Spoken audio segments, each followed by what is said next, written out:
What up, everybody? So, as we all know, the NBA draft lottery was last night, and that's what I want to talk to you guys about for a little bit today.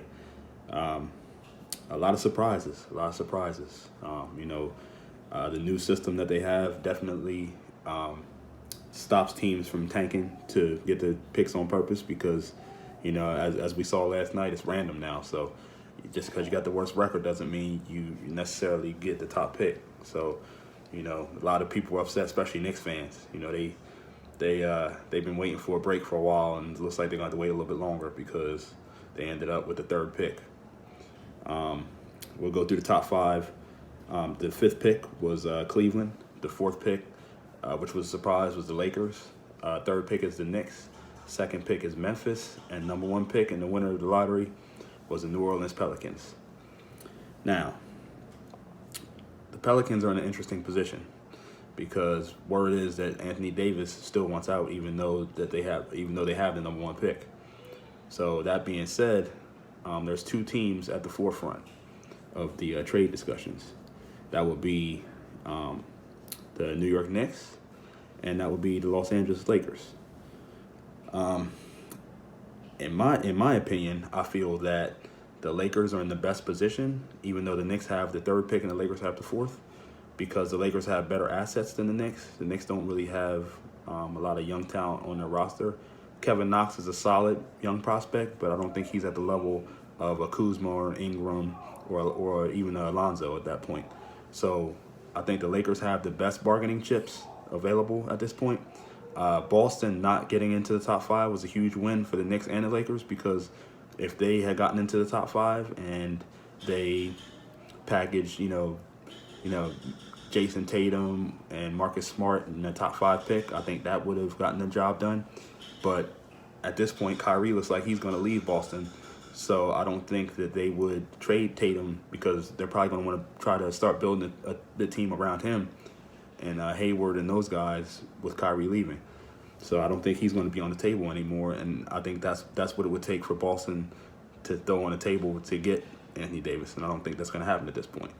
So in my opinion, the number 4 pick, Brandon Ingram, and Kyle Kuzma is the best offer that the Pelicans will get. So it's just a matter of will they accept it or not. No offers have been extended yet, but I'm assuming that's what the offer is going to be. So, we'll see how that all pans out. As far as free agency, I think we talked a little bit about this yesterday. I think the Knicks are going to be happy in the long run because I still think if I had money to bet, or if I was a betting man, I would say that the Knicks are the front runners to get Kyrie Irving and Kevin Durant. All the news reports I've seen, everything I've read is leading to that. These things tend to change, but from everything I see, that's probably going to happen. It looks like Kawhi Leonard is going to the Clippers. People bring up, money as far, even when in the AD situation, people say, well, he'd be leaving $70 million on the table. And, how could he just walk away from that kind of money? But you got to look at it like this. Anthony Davis has been in the NBA for 7 years, and he was a number one pick. So he's been paid very well, and his ends are meeting. He's not having trouble making ends meet, so he's not starving. And sometimes in life, it's about happiness. And if you look at it financially, how could he leave that money on the table? Because he'll get it back on the back end. Because he's 26 years old, he'll sign a 4-year deal with whatever team he signs with, whether it be Lakers, Knicks, Boston, wherever. And then after that, he's eligible for another extension when he's 30 years old that will be even higher because the salary cap is projected to be even higher at that point. So he'll get that money back in the long run. It's just a matter of him doing what he wants to do. If the team offers you a lot of money, just because the team offers you the most money doesn't mean that you're happy living there. He clearly doesn't want to live in that area anymore. He wants to move and made it clear that he wants to be in either New York or Los Angeles. So that's what he's going to do. You know what I mean? So that's how you leave that on the table. Because everybody's like, money, money, money. You can't turn down. You can't turn down. You can't turn down. And he can. He's made a lot of money in his career. He's not starving, so he's not making a decision based on money. He's making the decision based on happiness, and there's nothing wrong with that. So, he's going to do what he has to do, and we'll see what happens. With all that being said, I think it's going to be a very, very interesting summer as far as free agency and as far as the draft and as far as trades. I think it's going to be crazy. You know what I mean? Because it looks like New Orleans is going to clean house. I think Drew Holiday's on the trade block.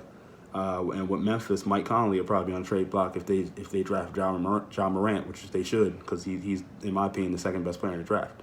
So that's going to be interesting. There's going to be some good, solid veteran players, all-star caliber, that are going to be available this summer. So it's going to be interesting to see which teams jump on those guys.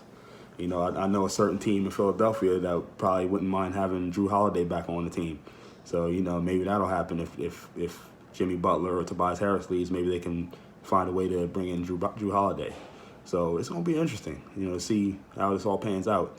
But, all we can do is watch and find out. So that's all I got for now. As always, feel free to subscribe. Feel free to like. You can follow me on Twitter at PhilGrayson6. Or you can follow me on Instagram at born_ready79.